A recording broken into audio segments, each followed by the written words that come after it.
Soul Sister тавтай морил Нора байна. За өнөөдөр сүнслэг хөгжлийнхаа туршид би өөрөөсөө яг яагаад тийм spirituality сүнслэг байдалд орох болсон юм бол гэж асуугаад би яг юу игээд яваад байгаа юм болоо гэд өөрөөсөө асуусан чинь анзааргаа хөгжүүлээд байгаа юм гэдгээ ойлгож ухаарсан байт юм аа. Тэгэхээр өнөөдрийн бичлэг бол awareness буюу анзааргын тухай. За энэ тухай ярихтаа өөрийнх нь туршлага мөн дээрээс нь за бидний байнга жишээ олгож авдаг The Greatest Secret гэдэг сайхан ном байдаг. Тэр номын дагуу мөн Neville Goddard-ийн Power of Awareness анзааргын хүч гэсэн энэхүү хоёр номон дээр баримталж энэхүү бичлэгээ хийж байна. Одоогийн бидний амьдарч байгаа нийгэм матрикс бол биднийг хэрхэн програмчлах гэж байнга оролдож байна вэ гэхээр чи бол хангалтгүй гэдэг мессеж өгдөг. Энэ нь ил бөгөөд далд байдлаар байнга өгч идэг. Сурчлагаагаар, бизнесийн ашиг, сонирхлын үүднээс жишээлбэл за та үүнийг хэрэглүүл илүү үзэсгэлэнтэй болно, үүнийг хэрэглүүл илүү ухаантай болно гэдэг мессежүүдийг өгч байна. Энэ нь биднийг ямар ихтгэл үнэмшлэр програмжилж байна вэ гэхээр та бол хангалтгүй, та ямар нэгэн зүйлсээ үргэлж засах ёстой байдгиймаа гэж тийм итгэл үнэмшлийг үүсгдэг. Гэвч үнэндээ буддизм бидний шүтэж ирсэн олон шашин энэхүү олон сүнслэг хүмүүсийн хилээд байгаа гол санаа нь болохоор та бол анханасаа л төгс гээгэрсэн квантын физикээр ч гэсэн танд яг одоо энэ цагт танд байх ёстой бүх зүйл байгаа. Та хангалттай. Ерөөсөө тэрээгээ эргүүлж бүгдээрээ санацгаая гэдэг. Тэгээ энийг мартуулж байгаа бидний яг үнэн оршихугаас нь холдуулж байгаа зүйлс болохоор зөвхөн энэ матриксийн бидэнд ил болон далдуураа өгöd байгаа мессеж тэгээд энэ нь бидний итгэлийн системийг үүсгэж байгаа. Тэгэхээр үүнийг бид нэр анзаарч жинхэнэ өөрөө өөртөө уулзаж тэрхүү дотоод аваар амгалан үүнд өөрийнх нь жинхэнэ хүчийг санахын тулд анзааргыг заавал хөгжүүлэх шаардлагатай байгаа. Тэгэхээр бичлэгээ дуустал нь үзээрэй. Бичлэгийн төгсгөлд анзааргыг хөгжүүлдэг яг практикл аргуудаа хуваалцахаар байгаа шүү. За анзааргын тухайд бол The Greatest Secret дээр юу гэж хэлсэн байдаг вэ гэхээр бидний багаасаа үзэж сонирхдаг байсан тэр нууц ном бол manifestation өөрийнхөө хүссэн амьдралыг хэрхэн бүтээдэг талаар ухамсар сүнслэг талаас нь авч үзсэн ном байдаг. Тэр номын зохиолч мар хамгийн сүүлд ямар ном хийсэн бэ гэхээр The Greatest Secret буюу бүр агуу нууц түүн дээр нэг л асуултаар эхэлдэг би хинбэ, бид хинбэ гэсэн асуулт. Тэгсэн тэр ном маань нэг хариултаар төгсдөг нь би бол анзаарга юм байна. Бид бол цэвэр анзаарга юм байна гэж хариулагддаг. Тэгэхээр үүнийг ойлгохын тулд эхлээд бид нэр юуг анзаарч эхлэх шаардлагатай байна вэ гэхээр хоёр зүйлээс эхэлж байгаа. Энэ нь болохоор бодол ба мэдрэмж. За бодол дээр болохоор нэг зүйлийг сүнслэг хөгжлийнхаа туршид ойлгосон нь болохоор тархинаас энэ бүхэн шалтгаалж байгаа. Бодлыг бол тарих үйлдвэрлэдэг гэж ойлгодог. Гайхалтай уран бүтээл, гайхалтай зүйлсийг гаргасан бол тарих үүнийг үйлдвэрлэж ийн гэж ойлгодог. Гэвч одоо юуг ойлгож байна вэ гэхээр тарих бол receiver буюу хүлээн авагчийн үүрэгтэй юм байна гэж ойлгосон. Channeling хийдэг. Тэгэхээр юунаас хүлээж аваад байгаа юм бэ гэхээр бид нар бол цэвэр ухамсар big data source тэр source нь болохоор бидний хүсэж мөрөөддөг бүх амьдрал энэ өнгөрсөн бөгөөд ирээдүйд гарах бүх гайхамшигтай урлагийн бүтээлүүд сая долларын санаанууд оршиж байна гэж байна. Түүнээс хүлээж авдаг receiver буюу FM-ийн радио дэлгөөнийг тохируулж бид нар ямар нэгэн дуу хөгжим юм уу мэдээллийг сонсч хүлээж авдаг тэрэн шиг адилхан нэгэн дэлгөөний давтамжийг тохируулж чадсанараа түүнээс хүлээн авахч төхөөрөмж маягийн зүйл юм байна гэдгийг ойлгосон байгаа. За бодол бол ингэж үүсэж чинь шашин талаасаа болон сүнслэг талаасаа бол мөн higher self dead би гэж хэлээд байгаа. Түүнээс ирэх мэдээллийг хүлээж авч байна гэж ойлгож байна. За тэгэнгүүт өөр бас бидний дараагийн анзаарах ёстой шаардлагатай зүйл нь болохоор мэдрэмж байгаад байгаа. Тэгвэл мэдрэмж хаанаас ирээд байгаа гэхээр зүрхнээс ирээд байгаа зүрх бол зөвхөн юм цусыг шахах зориулттай булчингаас хитийдсэн юм соронзон оромг үүсгэгч маш хүчтэй соронз юм байна гэж ойлгох хэрэгтэй. Тэгэхээр юуг соронзож татах гээд байгаа юм бэ гэхээр тэрхүү ухамсараас шүү дээ. Big data-наас яг өөрийн түүн хийж чадсан, тэр channeling хийж чадсан зүйлээ татдаг хүчрэхийг соронзоо. За яага бодол мэдрэмж хоёрыг ярьсан бэ гэхээр бодол мэдрэмж буюу тарих зүрх хоёр хоорондоо юм coherent уялдаа холбоотой байх хэрэгтэй байгаа. Энэ хоёр уялдаа холбоогүй байх үед буюу сөрөг мэдрэмж, сөрөг бодолтой байх үед болохоор бидний энэ анзаарах унж эхэлдэг, анзаарахгүй болж эхэлдэг. Харин анзаарах хэдийгээр өндөр болж байна вэ гэхээр тарих зүрх хоёр хоорондоо уялдаж холбогдож ажиллаж чадсанараа анзаарах илүү гүн бөгөөд өргөн болдог. 360 градус тэлдэг гэсэн үг. Бид нар энэхүү бодол мэдрэмжийг тэрхүү ухамсар буюу өөрөөсөө тохируулж хүлээн авч байна. Гэтэл дундуур нь одоо тэрхүү юу ингэж бид нар хүлээж авч байгаа юм бэ гэхээр хязгааргүй их мэдээлэл дундаас фильтрдэж, шүүлтүүрдэж байж ич бид нар бодит амьдралыг өөрөөсөндөө бүтээж тэрхүү ухамсар өөрийгөө өөрөөр нь таних гэдэг. Тэрхүү хязгааргүй ухамсар үүнийг одоо боддээсэнд хоосон чанар гэж нэрлэдэг те. Тэрүү хоосон юм бол өөрийгөө өөрөөр нь танин мэдэрч туршлагажиж experience их боломжгүй гэсэн. Энийг боломжтой болгож бид нэр одоо бодит байдлыг бүтээж энэ 5 мэдрэхүүгээрээ үүнийг хүртэж өөрийгөө өөрөөр нь ойлгохын тулд биднэрт фильтр хэрэгтэй. Тэр фильтр юу юм бэ гэхээр бидний итгэл үнэмшил хамгийн суур зүйл. Энэхүү итгэл үнэмшил зөв сайхан байснараа л одоо зөв бодит байдлыг бүтээх боломжтой. Өмнөх бидний сүнсний гэрээ, карма гэдэг ингээд олон зүйл энэхүү итгэл үнэмшилд нөлөөлдөг. Үүнийг бид нар тэрхүү итгэл үнэмшлийг зөв сайхан байна уу гэдгийг яаж мэддэм бэ гэхээр тэр анзааргын хүчээр мэднэ. Тарих хэрвээ хүлээн авагч receiver юм бол итгэл үнэмшил тэрхүү юу хүлээж авах вэ гэдгийг тохируулагч товчлуур гэж ойлгох хэрэгтэй. Эхлээд бид нар асуудлыг оншилж мэдэж байж тэ анзааргыг тэрхүү асуудал дээрээ авчирч хандуулж чадсанараа тэрийг өөрчлөх боломжтой болно. Анзаарч чадвал өөрчлөгдөх нь бол маш амархан цаг хугацааны л зүйл байдаг гэдгийг одоо оломжлог дээр хэлдэг.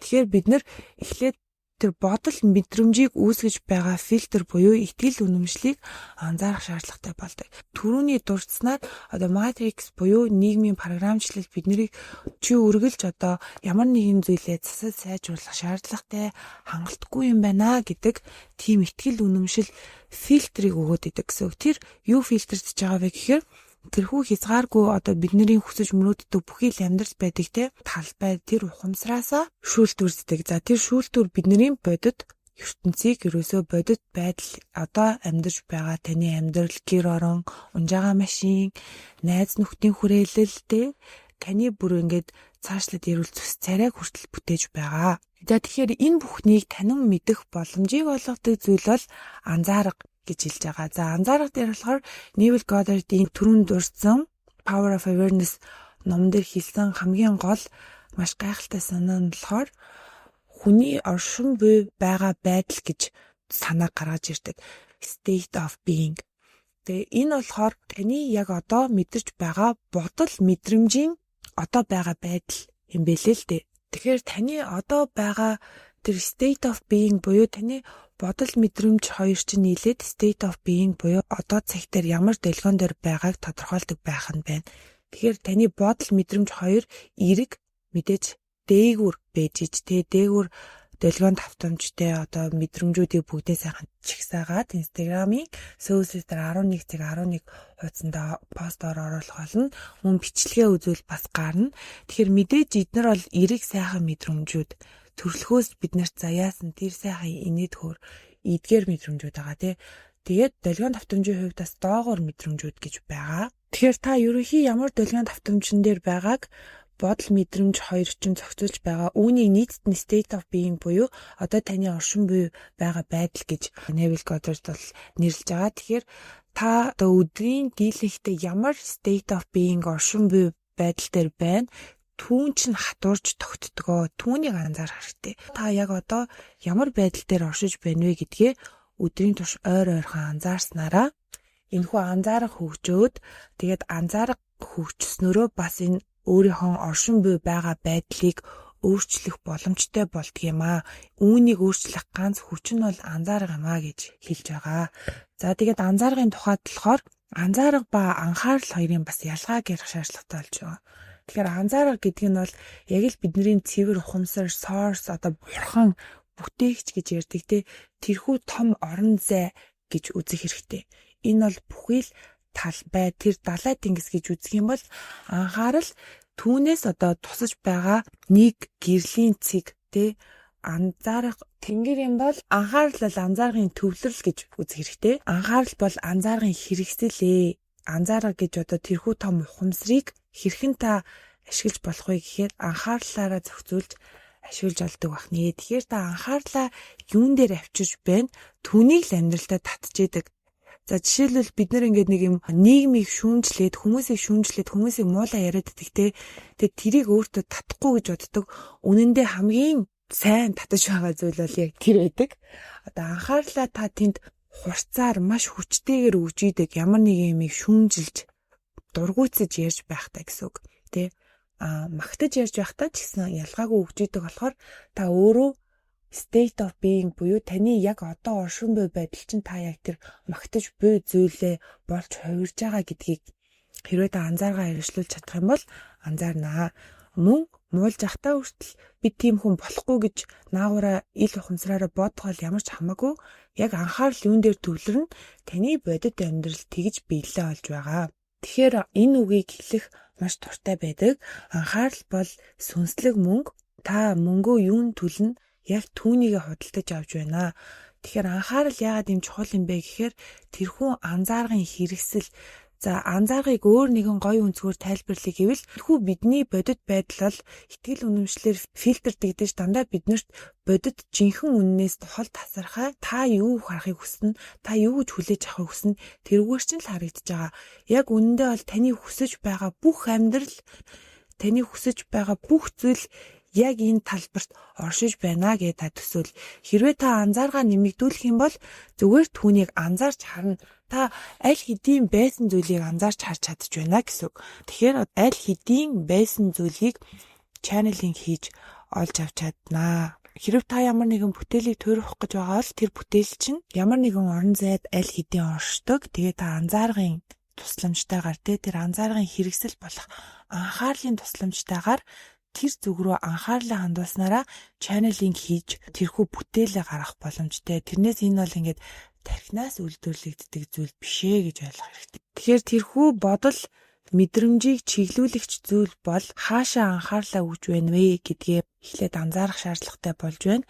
Төгснөрөө таны итгэл үнэмшлийн систем ямар байна вэ гэдгийг анзаарах хэрэгтэй. Хэрвээ та гайхалтай өөрт нуугдаж байгаа тэр авьяас бэлэгтэй мэдрэмж юу байдیں۔ Тэрхүү өндөр дэлгөөнд автомжтай мөрөөдлийн амьдралаа биелүүлэхийг хүсэж байвал ерөөхдөө яг яах шаардлагатай болж байна гэхээр зүгээр байгаа зүйлээ л анзаарч харах шаардлагатай болдог. Үнэхээр бид нар маш их гэрэл авьяас бэлэг одоо чадвартай байдаг. Түүнийгээ огт анзаарч чаддаггүй. Тэгэд энэ анзаарахгүй байгаа шалтгаан болохоор бид нар зүгээр маш их мартсан байдаг. Энэ хүү анхаарал сарнсан байдаг. Юунд сарнсан байдаг вэ гэхээр матриксийн хэрэгтэй хэрэггүй програмчлал донд анхаарлаа алдаж өгч байдаг. Тэгэхээр таны анхаарлыг татаж байгаа зүйлс болгоныг та анзаарах шаардлагатай. Юунд анхаарал чи илүү их төвлөрөөд байна? Түүнийг анзаарах шаардлагатай гэсэн. Тэгээд та тэр анхаарлыг удирдах чадах хүч танд байгаа. Тэр анхаарлын гэрлийг те хаашаа тусах юм? Юуг харахыг хүсэх юм? Тэр хүчин танд байгаа. За тэгэхээр энэ бол яг булчин шиг дадлагаар ирдэг зүйлээ. Гинтл бүх зүйлийг анзаараад би маш аз жаргалтай хүн байсан байна. Би маш авьяас бэлэгтэй хүн байсан байна гэж ингэж анзаарах бол хэцүү.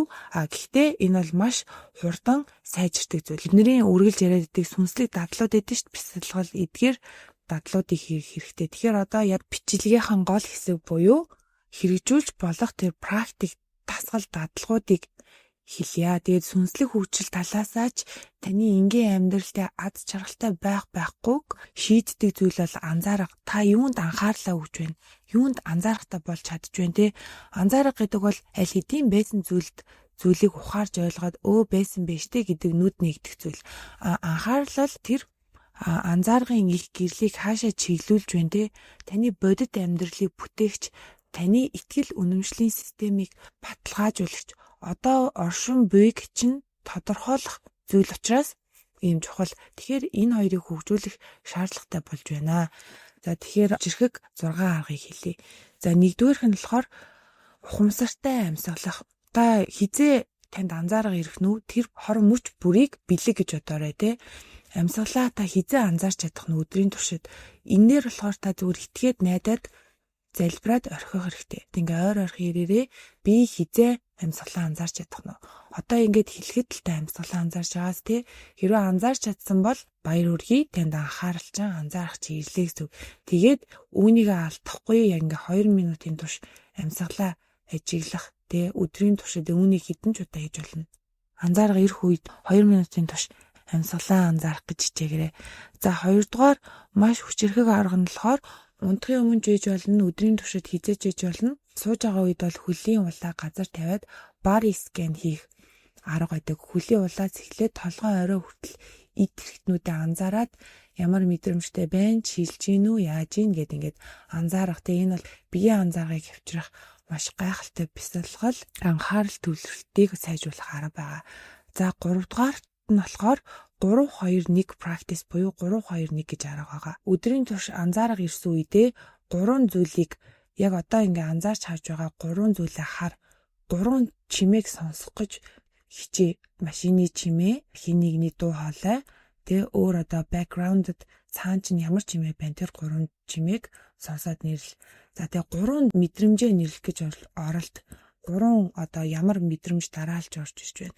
Дараа нь 2 болгоод дараа нь 1 болго. За иймэрхүү практис хийдэг одоо анзаарга авчирдаг арга байна. За 4-дүгээрт нь болохоор бодлоо анзаарч эхлэх. Жишээлбэл сөрөг бодлуудыг анзаарч эхлэе гэдэг зорилго тавь. Үүн дээр болохоор яг энэ яагаад амжилттай ажиллах вэ гэхээр нөгөө улаан машины арга байдаг штеп. Жишээлбэл за би улаан машиныг анзаарч эхлэгээд улаан машин худалдаж авъя гэхээр л дандаа улаан машинууд нүдэнд харагдаад идэв те. Энэ бол ингээ анзаарга ажиллаж эхэлж байна гэсэн үг. Тэгэхээр та өөртөө за би сөрөг бодлуудаа анзаарч эхлэе гэдэг зорилго тавьж эхлэхэд л энэ арга ажиллаж эхэлнэ. Сөрөг бодол орж ирэх үед таны анзаарга ажиллана. Тэгээ та тэрийг тодорхойлж чадчихна гэдэг чинь өөрчилж чадах хүчтэй болж байна гэсэн үг.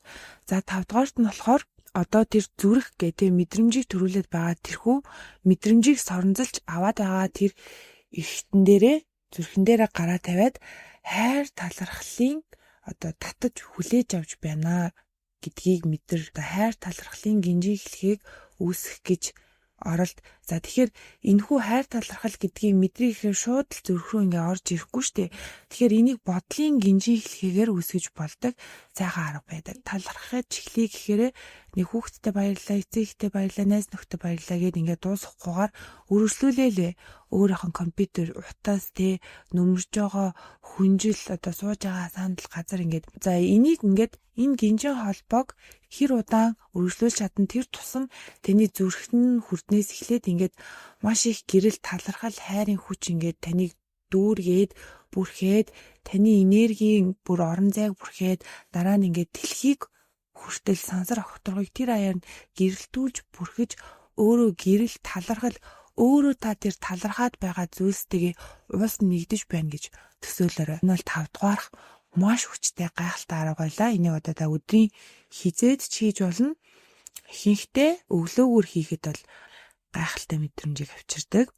За 6 дугаарт нь болохоор bedtime ritual буюу Neville-ийн арга байна. За тэр нь болохоор унтахын өмнө тэр нөгөө state of being буюу оршин буй байгаа байдал гэдэг байгаа шүү дээ. Энэ нь болохоор бодол мэдрэмжийн нэгдлийг хэлээд байгаа. Хэрвээ таны бодол мэдрэмж чинь таны хүсэл мөрөөдөл хамгийн ихээр бүр зориод хүсээд биелсэн үед та ямар бодолтой байх юм? Мөн дээрээс нь ямар мэдрэмжтэй байх юм те? Яг тэр мөчтөө очоо унтахынхаа өмнө тэгж бясалгаа гэсэн юм bedtime ritual гэсэн Neville-ийн арга байгаа. Ингээд байгаа ашигладаг 6 аргыг танилцууллаа. Энэхүү анзааргыг бид нэр хөгжүүлж байгаа явцад болохоор надад илэрч исэн сул талууд нь юу байсан бэ гэхээр анзааргаа хөгжүүлж байгаа болохоор шүн унтахтаа хүртэл ингээ анзаарахтай байх гэж жоохон унтаас ирүүний завсар тэгж нойр гүтж байгаа юм шиг мэдрэмжүүд их байсан. Гэхдээ тэр бол зүгээр миний бодлоор тэр бол цэвэр ухамсараас хамгийн гоё цэвэр мэдээллүүдийг татаж авч өөрийгөө бас ойлгож авч байсан тэр хугацаа юм байна. Тэ интеграшн өдрийн турш ойлгож анзаарсан зүйлээ бас нэгтгэж авч байсан учраас тийм унтаас ирүүний сонирн байдал байгаад исэн юм байна гэсэн өөрөөх нь туршлагаар ойлгосон. Тэрийг болохоор засаж илүү одоо нойрыг сайжруулах арга нь болохоор амьсгалын дасгал йог байдаг шүү. Тэрийг хийгээд хэрэгжүүлээд үзээрэй манайхан. За тэгээ Soul Sister 11-11 хуудастайгаа хамт байгаарай. Өнөөдрийн бичлэгээ одоо товчлоод постоор оруулах болно. Мөн гоё сторинуудаа оруулж ахалнаа. Одооноос эхлээд ингээд сайхан итгэвтэй байна. Сувгтайгаа хамт байгаарай. Subscribe товчоо дараарай. Маш их баярлалаа.